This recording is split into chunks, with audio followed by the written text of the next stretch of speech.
నమస్కారం, బతుకమ్మ సమాచారానికి స్వాగతం. సిద్దిపేట జిల్లా పోతారెడ్డిపేట చెరువుకట్టపై నుండి పొలాల్లోకి వెళ్లి వరద ఉధృతితో పొలాల్లో చిక్కుకున్న 3 వ్యక్తులను సురక్షితంగా బయటకు తీసుకొనిస్తామని కుటుంబ సభ్యులకు హామీ ఇచ్చిన పోలీస్ కమిషనర్ వారికి ఆహార పానీయాలు, సెల్ ఫోన్లు అందజేయడం జరిగింది.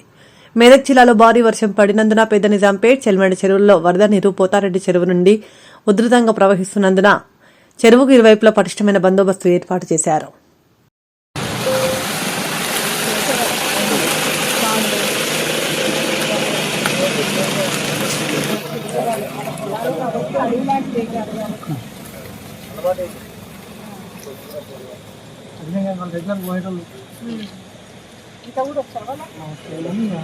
ఫ్లోయింగ్ బాగుంది మేడం.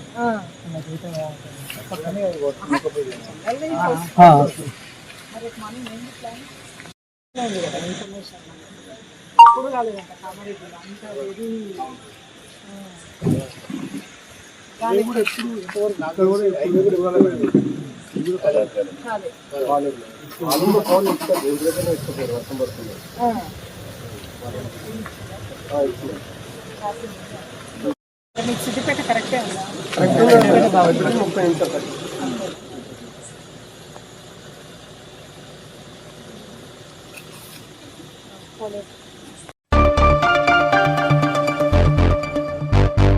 ఖమ్మం జిల్లా నేలకొండపల్లి మండలం సదాశివపురం గ్రామంలో నెహ్రూ యూత్ ఆధ్వర్యంలో ఆంజనేయ స్వామి గుడి ఎదురుగా వినాయక చవితి పండుగ సందర్భంగా గణేశ్వర స్వామి విగ్రహాన్ని మండపంలో ఏర్పాటు చేసి దీక్షాతుల ద్వారా స్వామివారికి ఘనంగా పూజలు నిర్వహించారు.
నమస్కారం చేసుకోండి.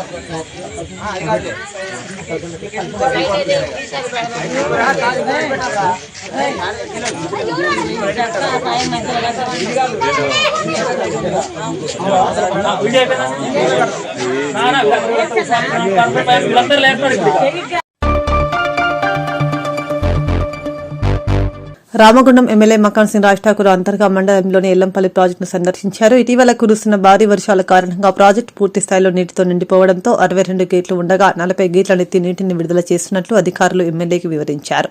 ప్రస్తుతం ప్రాజెక్టులో సుమారు 3.5 మీటర్ల నీటి ఎత్తు నమోదు కాగా దాదాపు 7 లక్షల క్యూసెక్ల నీరు ఇన్ఫ్లో వస్తుండగా 6.5 లక్షల క్యూసెక్ల నీటిని అవుట్ఫ్లో ద్వారా విడుదల చేస్తున్నట్లు తెలిపారు.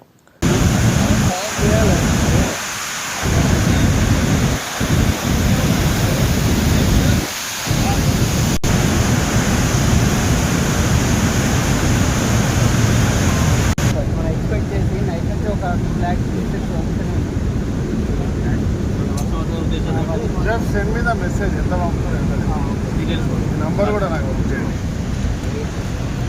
ఏరియాలో వస్తారు వెల్లంపల్లికి రాలేదు.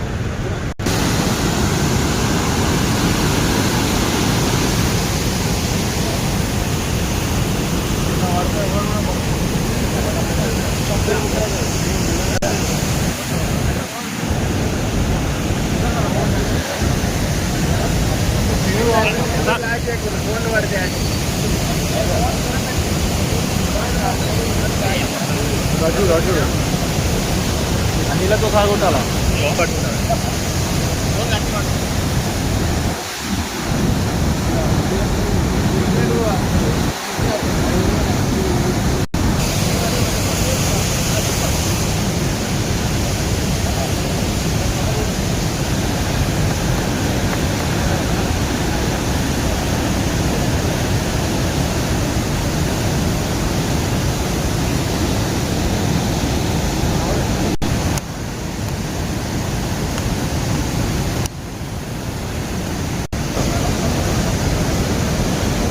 సార్ జర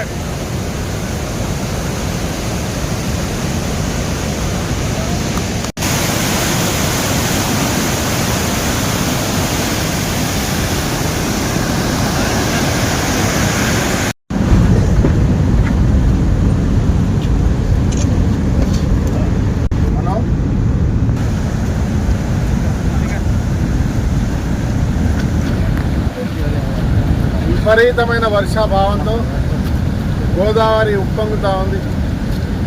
దిగువన ప్రాంతాలను జాగ్రత్త చేస్తూ ఇలా ప్రభుత్వం అందరినీ కూడా హెచ్చరికలు చేయడం జరిగింది.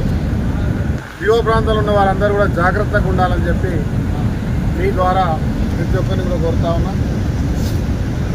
గతంలో కనివిని ఎరగని రీతిలో ఈరోజు అన్ని ప్రాంతాల్లో ఈ రాష్ట్రాల్లో భారీ వర్షాల కారణంగా గోదావరి వస్తున్నటువంటి వరదని ఎల్లంపల్లి ప్రాజెక్టులో ఉన్నాం. దాదాపుగా ఒక 10,000 క్యూసెక్లు 6,50,000 క్యూసెక్లు ఇన్ఫ్లో ఉంటే అవుట్ఫ్లో 8,12,000 ఇంట్లో ఉంటే 6,50,000 అవుట్ఫ్లో నీళ్లు బయటికి వదలడం జరుగుతూ ఉంది. దానివల్ల ఈ ప్రాంతంలో సమానంగా బయటికి రాకుండా నీళ్ళను మెయింటైన్ చేసేటువంటి అధికారులను నిజంగా అభినందిస్తాను. ఎక్కడ కూడా ప్రమాద ఘటికలు లేవు. అయినా ముందు జాగ్రత్త చర్యగా నీటికి దగ్గర ఉన్నటువంటి వాళ్ళు ఇంకా పెరిగే అవకాశాలు ఉన్నాయి. ఎందుకంటే ఒక గంట ఆగితే 22 TMC కంటే ఎక్కువ బ్రిడ్జ్కి ఓపెన్ అయ్యేటువంటి అవకాశం ఉంది. కాబట్టి ఇంకా ఇప్పటికే 40 గేట్లు 42 గేట్లు 62 గేట్లకు గాను 40 గేట్లు ఓపెన్ చేయడం జరిగింది. అవసరం ఉంటే 60 కూడా చేస్తే అప్పుడు అవుట్ఫ్లో పెరిగేటువంటి అవకాశం ఉంటుంది. జాగ్రత్త పడాల్సిన అవసరం ఉంది. ఆ వరుణదేవుని ఆ గంగామాతను ఈరోజు పూజలు చేసి శాంతించాలని కోరినాం. తప్పకుండా మనకు కనిపిస్తుంది. రైతు పాడి పంటలను అవసరమైన నీరు వరకు గంగామాత వస్తే మళ్ళీ అవసరం రావాల్సిందే కోరుతాం. నిజామాబాద్ జిల్లా భీమ్గల్ మండలంలో 3 రోజుల నుంచి కురుస్తున్న వర్షం కారణంగా భీమ్గల్ కప్పలవాగు ఉధృతిగా పారుతున్న కప్పలవాగు ప్రజలు అప్రమత్తంలో ఉండాలని ప్రజలు రాకపోకలు నిలిపివేయడం జరిగింది. జిల్లా కలెక్టర్ ఆదేశాల మేరకు మండల MRO, MPDO, municipal commissioner, police అధికారులు, రెస్క్యూ టీంతో పాటు ప్రజల రాకపోకలు నిలిపివేయడం జరిగింది. ఎక్స్చేంజ్ అబ్కారీ ఆఫీసులో 2 వ్యక్తులు చిక్కుకుపోవడంతో రిస్క్ టీం ద్వారా వారిని కాపాడడం జరిగింది. ఇట్టి కార్యక్రమంలో ఎంఆర్ఓ, ఎంపీడీఓ, సిఐ, ఎస్ఐలు తదితరులు పాల్గొన్నారు.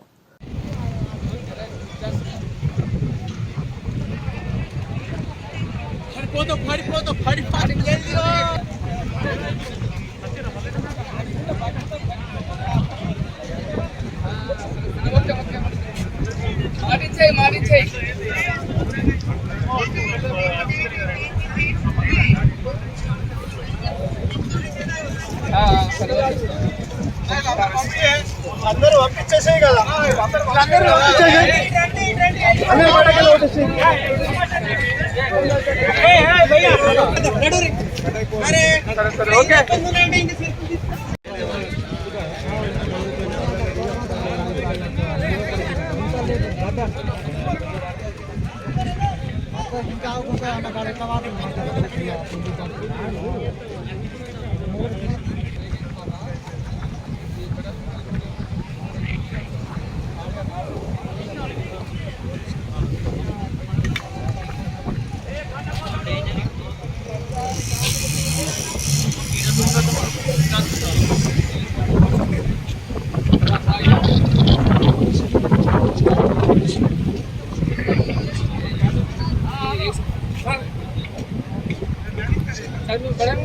ఇక్కడ కట్టికేవి రోడ్డు మీద వచ్చినాం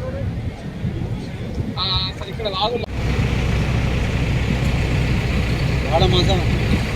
దూరాలు బాగా వస్తున్నాయి అందుకోసం అందరు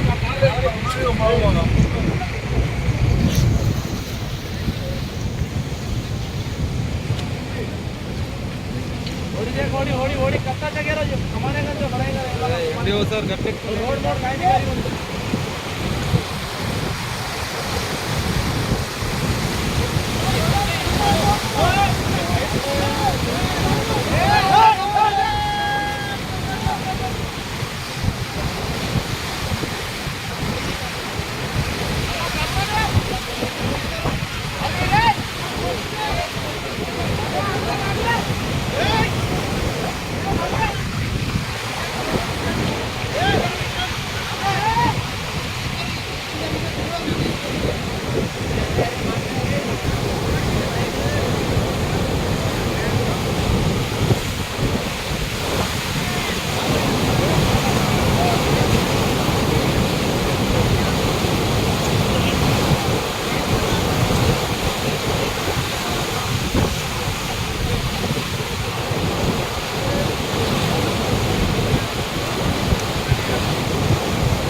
दो लोग अंदर गए पानी में जाके उसको लेके आया था और गंगा पुत्रा फिशरमैन सुरेंद्र लक्ष्मण लक्ष्मण दो लोग अंदर ऊपर रास्ते लेके गए थे एक रास्ते लेके और एक ट्यूब है ना हाथ में पकड़ के एक आदमी पहले गया उधर खिड़की को बांध के दोनों को एक आदमी को पकड़ के ऐसा पेट से लेके आया था।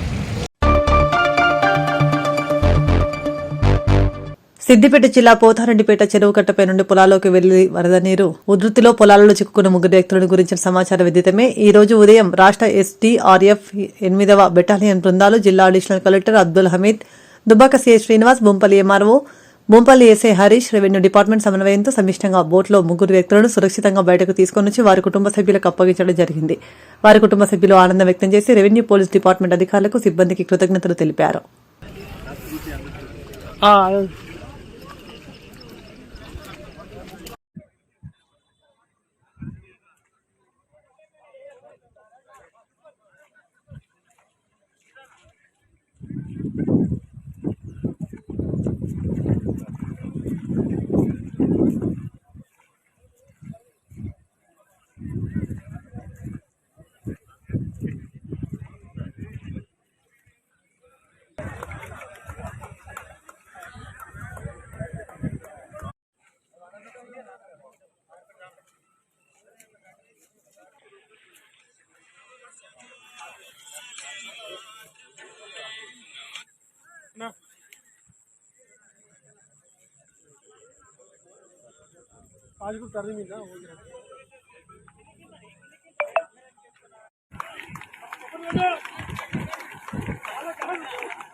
చెప్పండి, ఏ టైంకి వెళ్ళారు అక్కడ, ఎన్ని ఇంట్లోకి వచ్చారు? ఇలా 3 గంటలకు వెళ్ళాం సార్.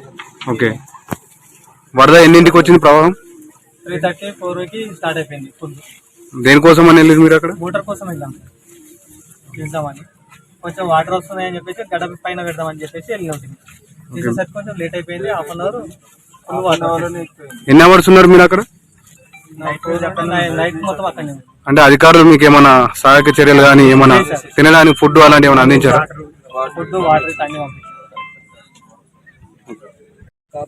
యంత్రాంగానికి, సిద్దిపేట వీళ్ళందరికీ మా ధన్యవాదాలు. రెవెన్యూ శాఖ వీళ్ళందరికీ ధన్యవాదాలు. అక్బర్పేట్ భూంపల్లి మండలం చిన్న నిజాంపేట్ గ్రామంలో నిన్న 3 వ్యక్తులు షేర్ల రాజు, షేర్ల గోపాల్ మరియు చింతల సుధాకర్ వారి పొలాల పని చేసుకోవడానికి వెళ్ళడం జరిగింది. అకస్మాత్తుగా భారీ వర్షాలు వాగు పొల్లడం వలన వాళ్ళు ఇక్కడ దాటి చిన్న నిజాంపేట్ గ్రామానికి వాళ్ళ ఇళ్ళకి చేరలేకపోయారు. విషయం తెలిసిన వెంటనే స్పందించిన యంత్రాంగం, రెవెన్యూ డిపార్ట్మెంట్, పోలీస్ డిపార్ట్మెంట్, వేరే డిపార్ట్మెంటు, గ్రామస్తులు అందరు కలిసి వాళ్ళతో మాట్లాడి వాళ్ళు ఇక్కడ రాత్రి రావడానికి వీలు పడలేదు కాబట్టి వాళ్ళ 3కి అక్కడ సురక్షితంగా ఉండాలని సూచనలు చేస్తూ వాళ్ళకి భోజనాలు ఏర్పాట్లు, రాత్రి వర్షంలో ఇబ్బంది పడకుండా కవర్ చేసుకోవడానికి మరియు వాళ్ళతో మాట్లాడడానికి ఒక సెల్ ఫోన్ కూడా ఇవ్వడం జరిగింది. ఇమీడియట్ ఈ విషయాన్ని స్టేట్ లెవెల్లో చెప్పి అక్కడి నుంచి ఎస్డిఆర్ఎఫ్ వాళ్ళు పిలవడం జరిగింది. వాళ్ళు ఈరోజు పొద్దున్న ఎస్డిఆర్ఎఫ్ వాళ్ళు వచ్చారు. వాళ్ళు చాలా కష్టపడి ఆ 3ని సురక్షితంగా తెచ్చారు. ఇదంతా చేసిన గ్రామస్తులు కూడా చాలా మంది సహకారం చేశారు. వాళ్ళందరికీ జిల్లా యంత్రాంగం నుంచి ధన్యవాదాలు.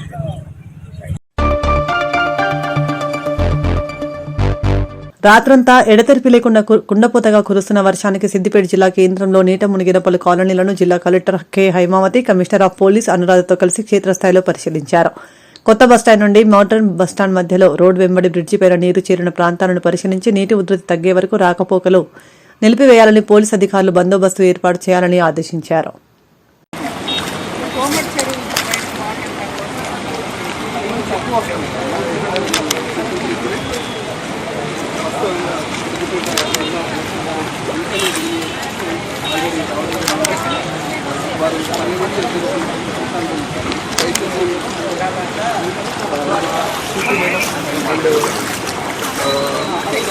కలెక్టర్ గారు దీనికి సంబంధించినటువంటి ఏం జరుగుతుంది, ఏం కథ వాట్సాప్ చేస్తున్నారు. ముఖ్యంగా గత కొద్ది రోజులుగా కలెక్టర్ గారు ఏదైనా ఇష్యూ మీద వెంటనే స్పందించడం, స్టార్టింగ్ నుంచి ఐడెంటిఫై చేసి ఆ ఇష్యూ రాకుండా చూడడంలో కలెక్టర్ గారు వారి కృషి నెరవేరాలి.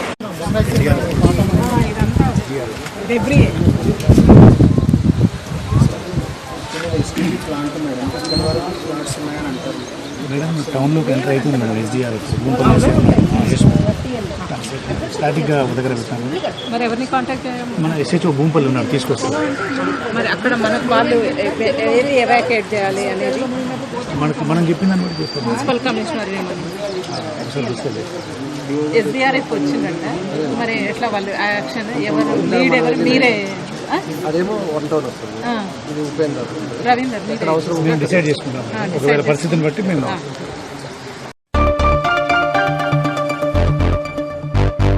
గత 2 రోజుల నుండి కురుస్తున్న భారీ వర్షాలకు సిద్దిపేట జిల్లా దుబ్బాక నియోజకవర్గం తోగుట మండలంలోని చందాపూర్, రాంపూర్, వాగుగడ్డ ప్రాంతంలో కూడవెల్లి వాగు ఉధృతంగా ప్రవహిస్తున్నందున రోడ్డుపై నుండి వెళ్తున్న నీటి ప్రవాహాన్ని క్షేత్రస్థాయిలో పరిశీలించిన జిల్లా collector Haimavathi, police commissioner doctor B Anuradha సందర్భంగా మాట్లాడుతూ సంబంధిత గ్రామాల ప్రజలను అప్రమత్తం చేయాలని అధికారులకు సూచించారు.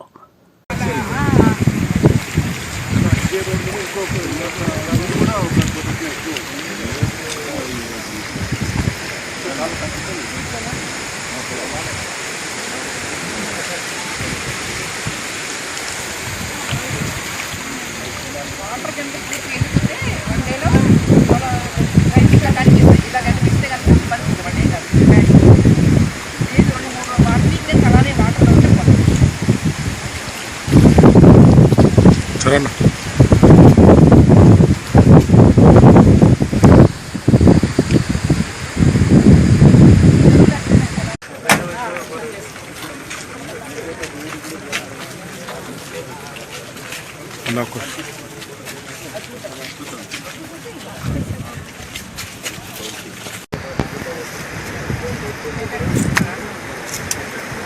దేవనా జాగ్రత్త.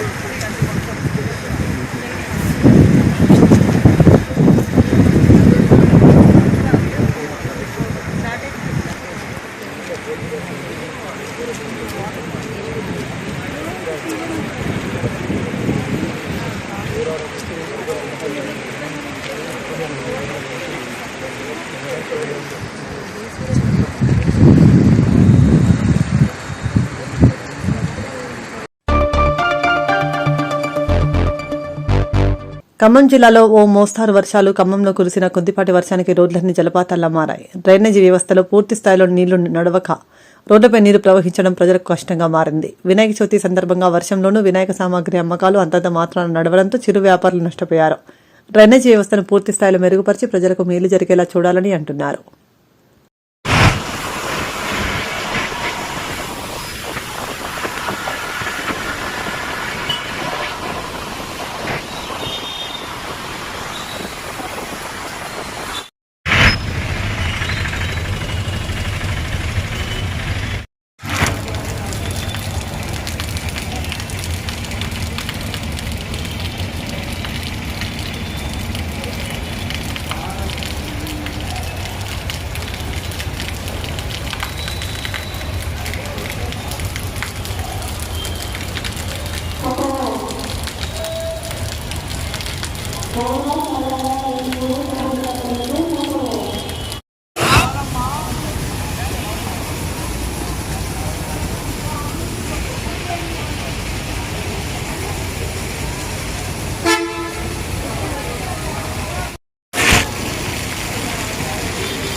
గట్టు మండల అభివృద్ధికి నీతి ఆయోగ్ ద్వారా మంజూరైన ₹1 కోటి నిధుల నుండి 70 లక్షలతో అధునాతన భవన నిర్మాణ పనులను చేపట్టడం జరుగుతుందని జోగులాంబ గద్వాల జిల్లా కలెక్టర్ బిఎం సంతోష్ అన్నారు.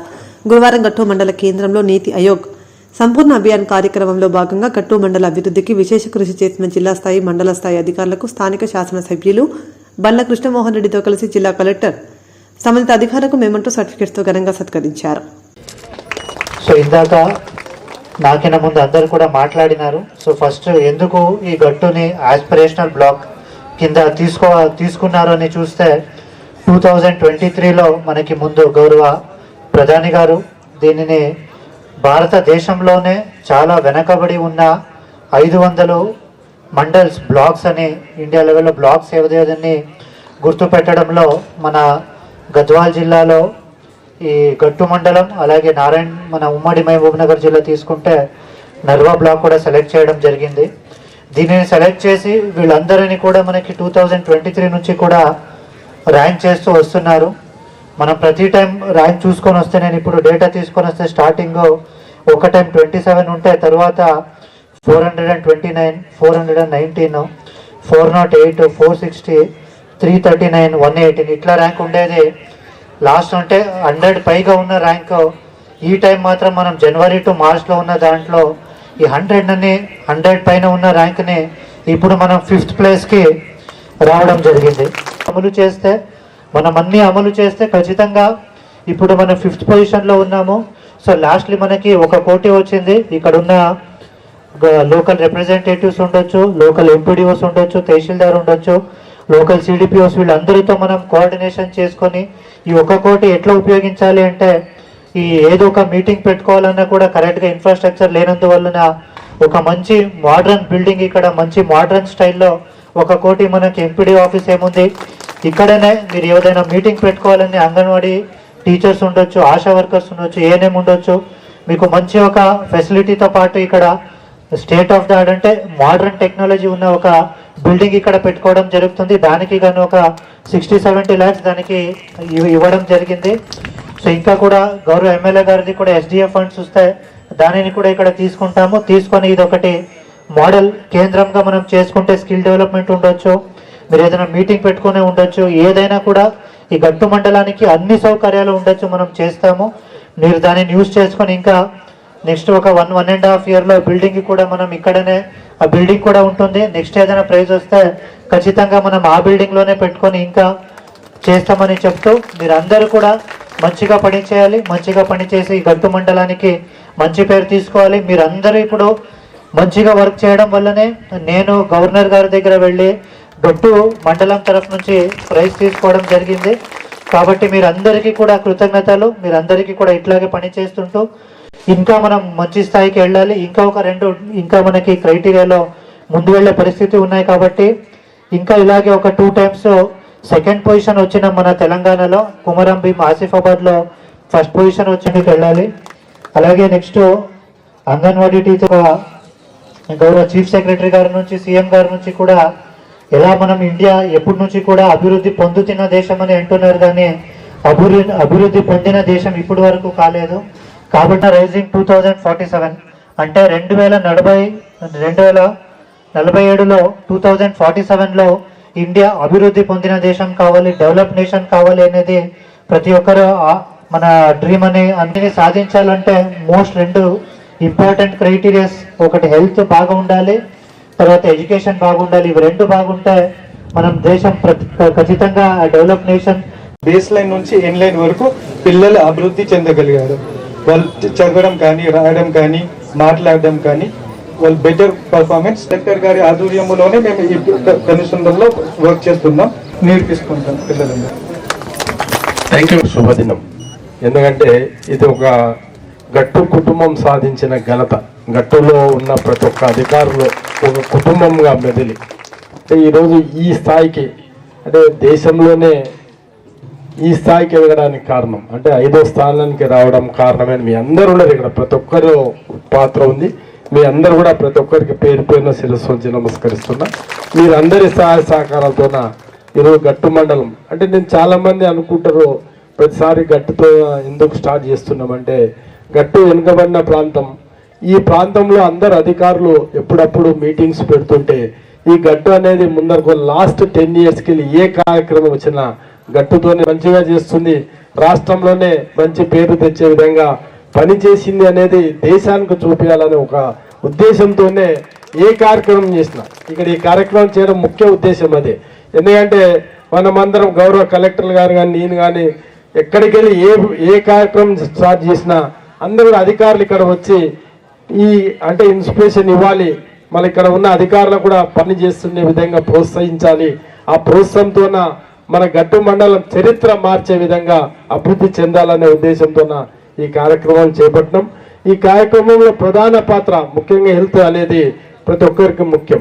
మళ్ళీ అదేవిధంగా విజయ్ చెప్పినట్లు అంటే ఫ్రీ డెలివరీలు కానీ అదేవిధంగా అంగన్వాడీ టీచర్స్ కానీ మీరు అందరూ కూడా ఇద్దరు కోఆర్డినేషన్ అంటే ఒకరికొకరు కోఆర్డినేషన్ చేయడం వల్ల అగ్రికల్చర్ విభాగంలో కానీ అదేవిధంగా విద్యా విభాగంలో కానీ టీచర్స్ కానీ అన్ని రంగాలుగా అభివృద్ధి చెందడానికి మీరందరూ ఒక కుటుంబంగా పనిచేస్తున్నారు. ఈ కుటుంబం ఏ విధంగా కుటుంబం పనిచేస్తే ఏ విధంగా రిజల్ట్ వస్తుందని మీరు ఈ కుటుంబం నిరూపించింది ఈరోజు భారతదేశంలోనే. అంటే 5వ స్థానానికి రావడం ఒక గర్వంగా ఉంది. అంటే ఒక 5వ స్థానం రావడమే ఒకటి కాదు, గౌరవ కలెక్టర్ గారికి మళ్ళీ ఈరోజు మళ్ళీ గౌరవ మళ్ళీ స్థాయిలో దేశ స్థాయిలో కూడా ఒక మంచి పేరు వచ్చే విధంగా మన గవర్నర్ గారు మెడల్ ఇవ్వడం, దాంతో పాటు అభివృద్ధికి 1 కోటి రూపాయలు కూడా గట్టు మండలం రావడం చాలా సంతోషం. ఎందుకంటే చాలా అభివృద్ధి చెందాల్సిన అవసరం ఉంది. నెక్స్ట్ మీరు రెడీగా ఉండవాలి. నెక్స్ట్ హెల్త్ సూపర్ మాణిక్యమ్మ గారు.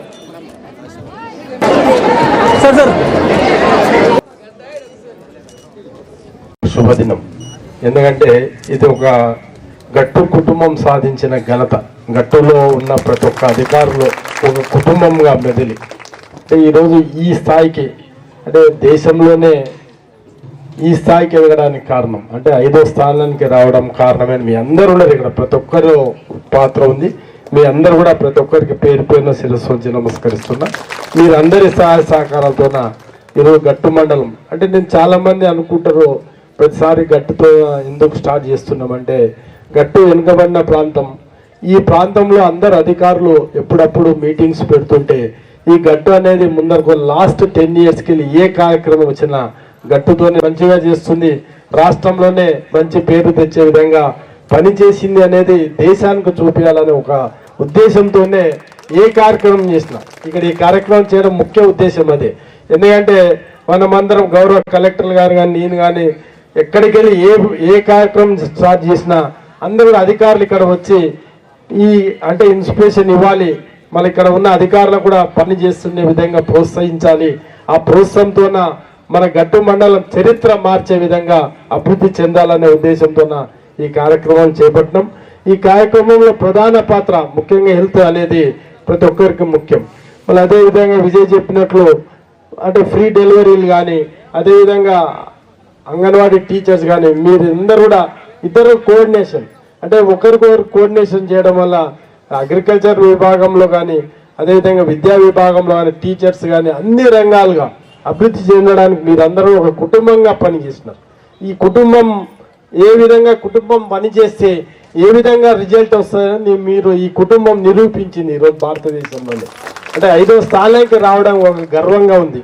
అంటే ఒక 5వ స్థానం రావడమే ఒకటి కాదు, గౌరవ కలెక్టర్ గారికి మళ్ళీ ఈరోజు మళ్ళీ గౌరవ మళ్ళీ స్థాయిలో దేశ స్థాయిలో కూడా ఒక మంచి పేరు వచ్చే విధంగా మన గవర్నర్ గారు మెడల్ ఇవ్వడం, దాంతో పాటు అభివృద్ధికి 1 కోటి రూపాయలు కూడా గట్టు మండలం రావడం చాలా సంతోషం. ఎందుకంటే చాలా అభివృద్ధి చెందాల్సిన అవసరం ఉంది. నెక్స్ట్ మీరు రెడీగా ఉండవాలి. నెక్స్ట్ హెల్త్ సూపర్ మాణిక్యమ్మ గారు. సార్ కూడా సార్ గారిని కూడా సన్మానించుకోవడం జరుగుతుంది సార్. హౌస్ వారు ఎక్కడైనా ఈ మన జిల్లాలో పనిచేయడానికి కార్యక్రమానికి విద్యుత్ అమరవీరుల త్యాగాలు వృధా కాలేదని సిపిఐ నగర కార్యదర్శి కె కనకరాజ్ గౌతమ్ గోవర్ధన్ అన్నారు. గోదావరికని భాస్కర్రావు భవన్లో గురువారం సిపిఐ నగర సమితి ఆధ్వర్యంలో జరిగిన విద్యుత్ అమరవీరుల సంస్మరణ సభలో సిపిఐ రాష్ట్ర సమితి సభ్యులు గోసిక మోహన్ గౌతమ్ గోవర్ధన్లు ముఖ్య అతిథులుగా పాల్గొని ముందుగా అమరవీరుల స్తూపానికి పూలమాల వేసి నివాళి అర్పించారు. భారత కమ్యూనిస్టు పార్టీ, భారత కమ్యూనిస్టు పార్టీ, సిపిఐ జిందాబాద్, సిపిఐ జిందాబాద్, జిందాబాద్ జిందాబాద్, సిపిఐ జిందాబాద్, జిందాబాద్ జిందాబాద్, సిపిఐ జిందాబాద్. జోహార్ విద్యుత్ అమరవీరులకు.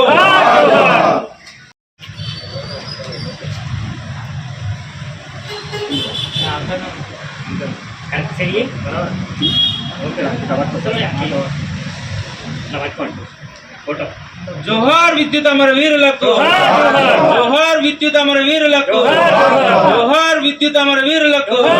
భారత కమ్యూనిస్టు పార్టీ.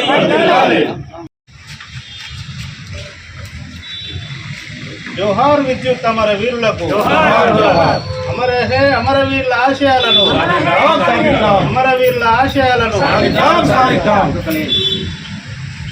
జోహార్ విద్యుత్ అమరవీరులకు, అమరవీరుల ఆశయాలను, అమరవీరుల ఆశయాలను.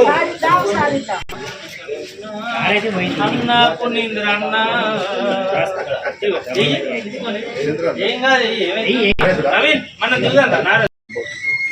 ఉమ్మడి ఆంధ్రప్రదేశ్ రాష్ట్రంలో తెలుగుదేశం ప్రభుత్వం నాయకత్వంలో రాష్ట్ర వ్యాపితంగా కనివిని ఎరగనటువంటి విధంగా విద్యుత్ ఛార్జీలను పెంచడం అనేది జరిగింది. ఆ విద్యుత్ ఛార్జీలు సామాన్య ప్రజల నుంచి మధ్యతరగతి వరకు ఎవరు కూడా భరించలేనటువంటి విధంగా ఉండడం మూలంగా ఆనాడు భారత కమ్యూనిస్టు పార్టీ నాయకత్వంలో 9 వామపక్షాలతో పాటు ఆనాడు ప్రతిపక్షంగా ఉన్నటువంటి కాంగ్రెస్ కూడా ఈ యొక్క పోరాటంలో పాల్గొనడం జరిగింది. ఈ విద్యుత్ పోరాటంలో రాష్ట్ర వ్యాపితంగా అనేకమైనటువంటి పోరాటాలు, నిరాదీక్షలు, ధర్నలు చేపట్టడం అనేది జరిగింది. అయినప్పటికీ కూడా నరహంతక చంద్రబాబు నాయుడు ఏమాత్రం కూడా తగ్గకుండా ఆ పోరాటాలకు మరి అణచివేసేటువంటి ప్రయత్నం చేయడం అనేది జరిగింది. ఆనాటి వామపక్షాల ఆధ్వర్యం లోపల కూర్చొని మా ఈ యొక్క సమస్య పరిష్కరించాలంటే, ఈ విద్యుత్ ఛార్జీలు తగ్గాలంటే మరి మనం ఉమ్మడిగా విద్యుత్తు పోరాటం చేయవలసినటువంటి అవసరం ఉన్నదని వాళ్ళు ఏదైతే పోరాటం ఇది బంద్ పిలిపించి రాష్ట్ర పిలుపు ఇవ్వడం అనేది జరిగింది.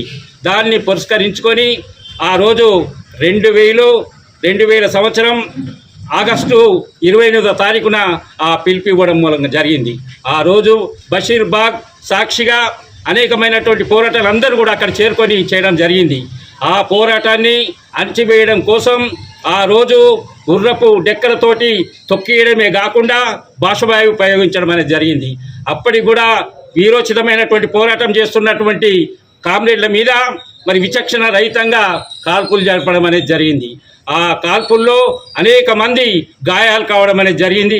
అదేవిధంగా 3 అమరులు కావడం అనేది జరిగింది. రామకృష్ణ, అదేవిధంగా బాలస్వామి, అదేవిధంగా విష్ణువర్ధన్ రెడ్డి, వీళ్ళు 3 కూడా అక్కడక్కడే అమరులు కావడం అనేది జరిగింది. వారి యొక్క స్ఫూర్తిగా మరి ఆ రోజు చంద్రబాబు నాయుడు యొక్క నిరంకుశ విధానానికి వ్యతిరేకంగా ఆ పోరాటం స్ఫూర్తిగా ఈ రోజు వరకు కూడా నిలబడ్డది. 25 సంవత్సరాల సుదీర్ఘకాలం అవుతున్నప్పటికీ ఆ అమరవీరుల యొక్క రక్తము అర్పణతోటి ప్రతి సంవత్సరం కూడా ఆగస్టు 28వ తారీఖున ఈ యొక్క పోరాటాన్ని, సంస్కరణ దినోత్సవాన్ని రాష్ట్ర వ్యాప్తంగా వామపక్షాల ఆధ్వర్యంలో, ముఖ్యంగా కమ్యూనిస్టు పార్టీ ఆధ్వర్యంలో జరుపుకోవడం అనేది జరిగింది. ఆ యొక్క నిరంకుశ పాలనకు వ్యతిరేకంగా జరిగినటువంటి ఎన్నికల్లో మరి తెలుగుదేశంను మట్టి కర్చి కాంగ్రెస్ పార్టీ అధికారంలోకి రావడం జరిగింది.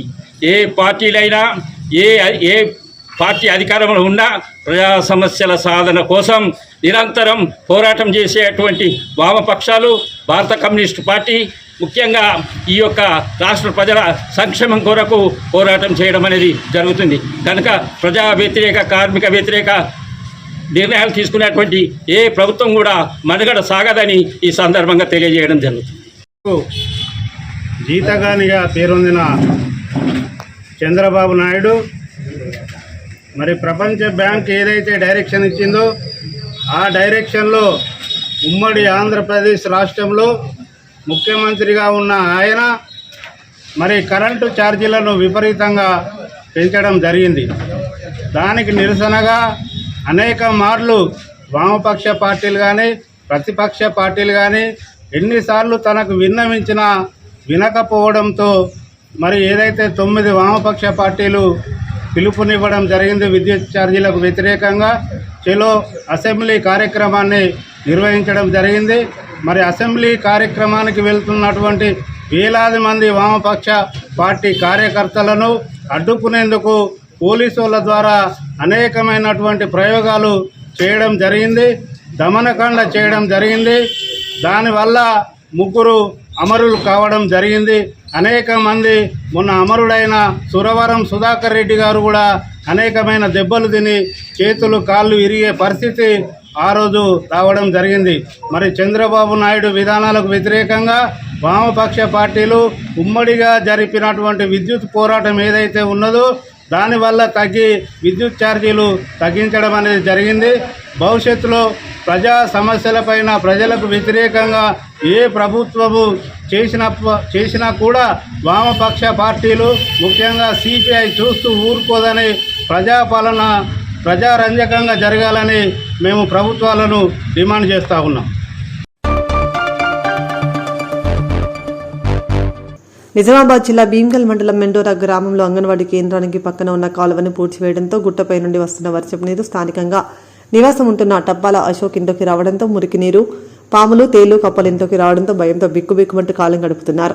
సమస్యపై గ్రామ కార్యదర్శికి ఫిర్యాదు చేసినా పట్టించుకోకపోవడంతో దీనిపై మీడియా ఆశ్రయించి మా యొక్క సమస్యను వివరించడం జరిగింది. ఇకనైనా అధికారులు మా సమస్యపై స్పందించి మా సమస్యలు తీరుస్తారని కోరుకుంటూ మీడియా వారికి విన్నపించడం జరిగింది.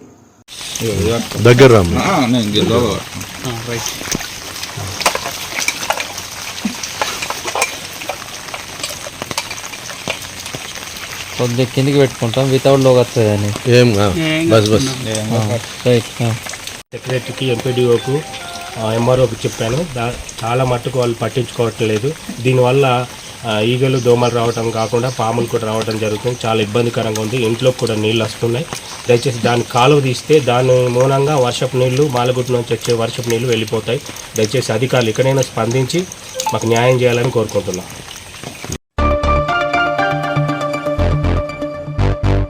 రామగుండం ఎల్లంపల్లి ప్రాజెక్టును గురువారం ముఖ్యమంత్రి రేవంత్ రెడ్డి బృందం పరిశీలించారు. వరద ప్రభావిత ప్రాంతాల పరిశీలనకు ఏరియల్ సర్వేకు వెళ్లిన ముఖ్యమంత్రి రేవంత్ రెడ్డి నీటిపారుదల శాఖ మంత్రి ఉత్తమ్ కుమార్ రెడ్డి, టీపీసీసీ అధ్యక్షులు మహేష్ కుమార్ గౌడ్ ఎల్లంపల్లి ప్రాజెక్టు ప్రాంతానికి చేరుకోగా రామగుండం ఎమ్మెల్యే మక్కన్ సింగ్ రాజ్ ఠాకూర్ కాంగ్రెస్ నాయకులతో కలిసి ముఖ్యమంత్రి బృందానికి స్వాగతం పలికారు. సందర్భంగా ఎల్లంపల్లి ప్రాజెక్టు అధికారులను అడిగి వరదల కారణంగా ప్రాజెక్టు పరిస్థితులను అడిగి తెలుసుకున్నారు. ఎంత వరద నీరు పైనుండి ప్రాజెక్టుకు చేరుతుందో, ఎంత వరద నీరు కిందకు వదులుతున్నారో అధికారులను అడిగారు. గోదావరి నదిలో వరద ఉధృతిపై ఆరా తీశారు. అనంతరం నీటిపారుదల శాఖ మంత్రి ఉత్తమ్ కుమార్ రెడ్డి, టీపీసీసీ అధ్యక్షులు మహేష్ కుమార్ గౌడ్తో కలిసి ముఖ్యమంత్రి రేవంత్ రెడ్డి గోదారమ్మకు చీర, సారెను సమర్పించారు.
లేకపోతే ట్రాన్స్ఫర్ అయినప్పుడు కొత్తోడు వస్తే అంతకుముందు ఏం జరిగిందో ఐడియా ఉండదు. మరి ఆ మేనేజ్ రికార్డ్ మెయింటైన్ చేస్తారో లేదో ఒకసారి చూసుకోండి. Not only that maintenance, repairs ఏమైనా చేసినా కూడా దాన్ని కూడా ఇచ్చేసుకోండి. ఇప్పుడైతే వర్కర్ గురించి మాట్లాడుతున్నాం.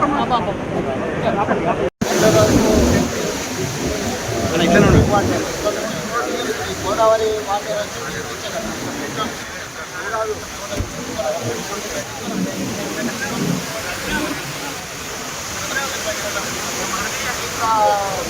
గోదావరి స్టార్ట్ అవుతుంది.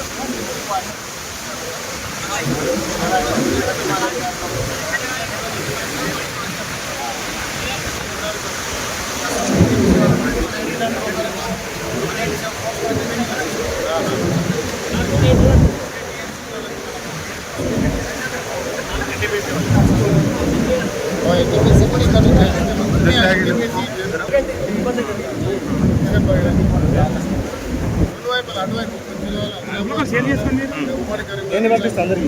ఎమ్మెల్యే మీడియా మొత్తం నేనే చూస్తాను. ఎల్లపల్లి హాట్ అయిపోయింది.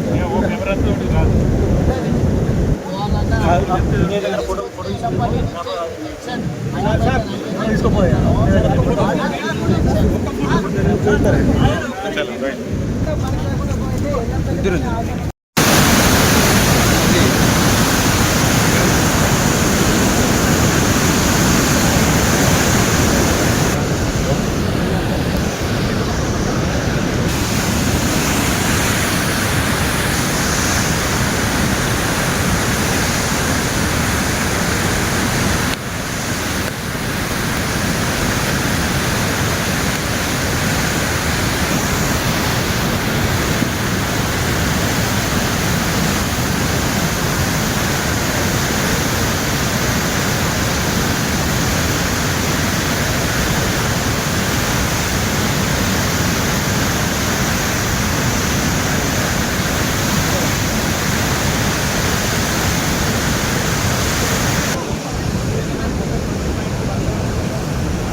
పడితే ఏం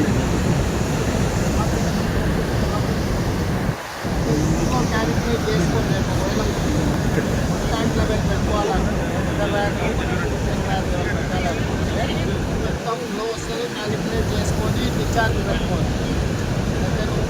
వచ్చేసి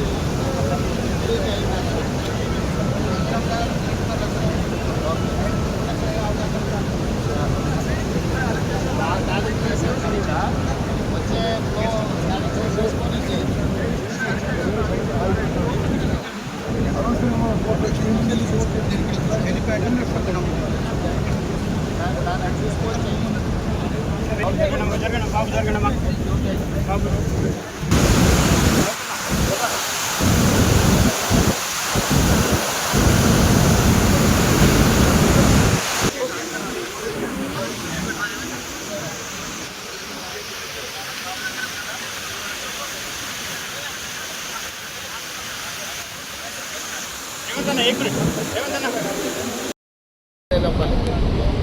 ప్రకారం ఖచ్చితంగా సాంకేతికంగా ఎట్లా సలహా తీసుకోవాలి, ఎట్లా పూర్తి చేయాలి, దాని ప్రకారం పనిచేస్తుంది ప్రభుత్వం. ఎందుకంటే రిపేర్ చేసిన అల్లారం ఎట్లా చేస్తావా వాటికి కూడా సమస్య ఉంటానే కదా. మూడు ఒకే రకమైన సాంకేతిక నైపుణ్యం కట్టారు. వేడిగడ్డ అయినా అన్నారమైనా సున్నీళ్ళైనా వాళ్ళు ఏంటంటే అతి తెలివితేటలతో మామ అల్లుడు ఏమనుకుంటారంటే ఒక ఆయన స్వాతిముత్యం అనుకుంటాడు, ఇంకొక ఆయన ఆనిముత్యం అనుకుంటాడు. మేడిగడ్డ నుంచి ఎత్తితే అన్నారంలో పోయాలి, అన్నారంలో ఎత్తితే సుద్దిలాలు పోయాలి, అక్కడ నుంచి ఎత్తితే శ్రీపాదైలపల్లికి పోయాలి. ఒకే రకమైన సాంకేతిక నైపుణ్యంతో ఉన్నట్టు అన్నిటికీ దాంట్లో ఉన్న సమస్య ఒకే రకమైన సమస్య. నీకు గుండెకాయ లాంటి అక్కడి నుంచి మేడిగడ్డ దగ్గర నువ్వు ఎత్తితే ఏడబోయాలా, అన్నారంలో కదా పోయాలి, ఆడెత్తితే ఏడబోయాలి, శుద్ధిలాలు పోయాలి, ఆడెత్తితే ఏడబోయాలి. మూడు ఒకే రకమైన సాంకేతిక నైపుణ్యంతో కట్టారు. వాటికి నాణ్యత లేదనే కదా అవి రెండు కూడా కూలే ప్రమాదంలో ఉన్నాయంటారు. అవి రెండు కూడా కూలే అవకాశం ఉందంటారు అనే సాంకేతిక నిపుణులు చెప్తారు. మేము లోపలికి చూడలే సాంకేతిక నిపుణులు ఏమంటున్నారంటే ఇది వైఫల్యం చెందిన సాంకేతిక నైపుణ్యము. డిజైన్లో లోపం ఉంది, నిర్మాణంలో లోపం ఉంది, నిర్వహణలో లోపం ఉంది. 3 రకాల లోపాలు ఉన్న దాంట్లో హరీష్ రావు లేకపోతే తారక రామారావు కోరుకున్నాడని ఎత్తేదన్న పోసింది అనుకో, అది కూలింది అనుకో, ఇట్లా చాలా గ్రామాలు తుడిచిపెట్టకపోతాయి. సో ఇంత వరద వస్తున్నా ఆల్రెడీ కమిషన్ రిపోర్ట్ ఇచ్చింది కదా, అసెంబ్లీలో చర్చ చేసి మీకు అన్ని వివరాలు అక్కడనే చెప్తాం.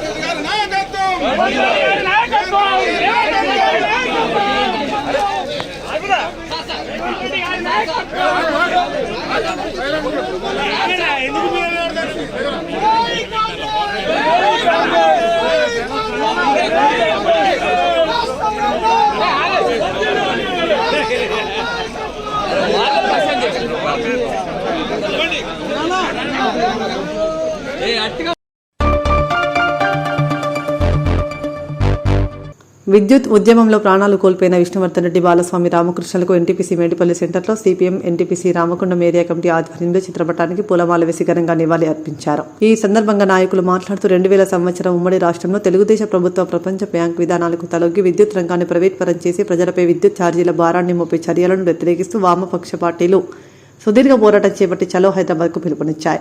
లక్షలాది మంది శాంతియుతంగా చేపట్టిన నిరసన ప్రదర్శనపై పోలీసులు పాశవికంగా జరిపిన కాల్పులో రామకృష్ణ, విష్ణువర్ధన్ రెడ్డి, బాలస్వామి తోటాలకు బలే నెలకొరిగారని అన్నారు. ఓకే 2000 సంవత్సరంలో ఉమ్మడి ఆంధ్రప్రదేశ్లో అప్పుడు తెలుగుదేశం ప్రభుత్వం మొత్తం రాష్ట్రాల్లో ఉన్న విద్యుత్ రంగాన్ని ప్రైవేట్ పరం చేయడానికి, ప్రజలపై విద్యుత్ భారాలు వేయడానికి ఏదైతే సంస్థ తీసుకొచ్చిందో దాన్ని వ్యతిరేకిస్తూ వామపక్ష పార్టీలు, కాంగ్రెస్ కూడా ఒక పోరాట రూపాలు తీసుకొని ఆగస్టు 20 తారీఖు నాడు చలో హైదరాబాద్ కార్యక్రమానికి పిలిపించాయి. అందులో శాంతియుతంగా నిరసన ప్రయత్నం చేస్తున్న ప్రజలపైన పోలీసులు కాల్పులు చేయడంతో రామకృష్ణ రెడ్డి, విష్ణువర్ధన్ రెడ్డి, బాలస్వామి గారు అక్కడక్కడే పోలీసు కుట్రలకు మృతి చెందారు. వారి పోరాటంతో ఇప్పటి వరకు కూడా ఏ ప్రభుత్వం కూడా విద్యుత్ ఛార్జీలు పెట్టడానికి సాహసం చేయడం లేదు. కానీ ఇప్పుడు కేంద్రంలో ఉన్న మోడీ ప్రభుత్వం 2020 విద్యుత్ చట్టాలు తీసుకొచ్చి మళ్ళీ ఈ ప్రైవేట్ రంగం చేయడానికి, విద్యుత్ రంగాన్ని నాశనం చేయడానికి, ప్రజలపై విద్యుత్ భారాలు వేయడానికి ప్రయత్నం చేస్తున్నది. దాని వ్యతిరేకంగా మొత్తం ముక్కలు చేసి విద్యుత్ రంగాన్ని ప్రైవేటు శక్తులకు అమ్మే ప్రయత్నం చేస్తుంది. రాబోయే కాలంలో విద్యుత్ పోరాట అమరవీరుల స్ఫూర్తితోని ఈ విద్యుత్ ప్రైవేట్ పరం చేయకుండా, భారాలు పెంచకుండా మరో పోవడానికి సిద్ధంగా అని చెప్పి సిపిఎం పార్టీ ప్రజలకు విజ్ఞప్తి చేస్తున్నది. ఓకేనా? జోహార్ విద్యుత్ అమరవీరులకు.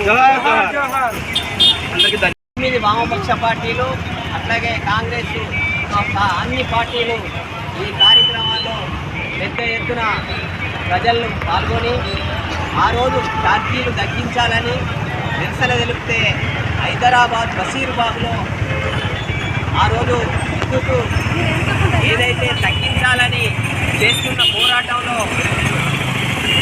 ఆ రోజు బాలస్వామి, విష్ణువర్ధన్ రెడ్డి, రామకృష్ణలు అమరులైనరు.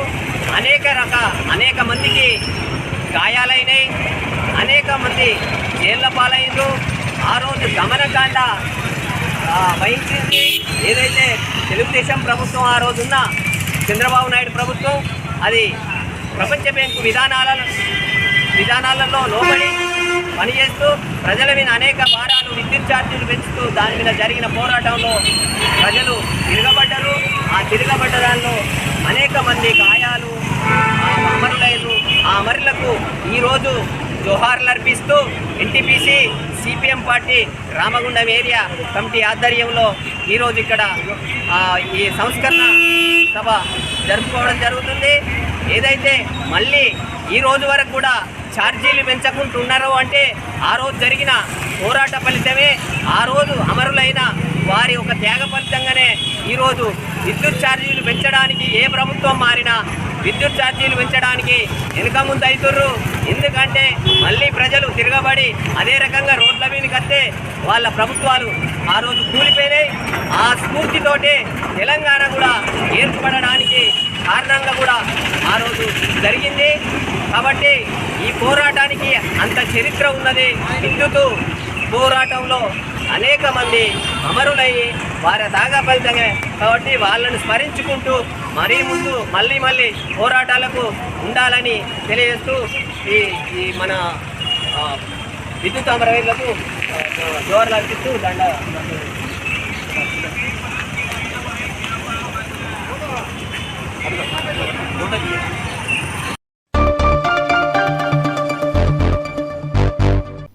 ఇంతటితో వార్తలు సమాప్తం. నమస్కారం.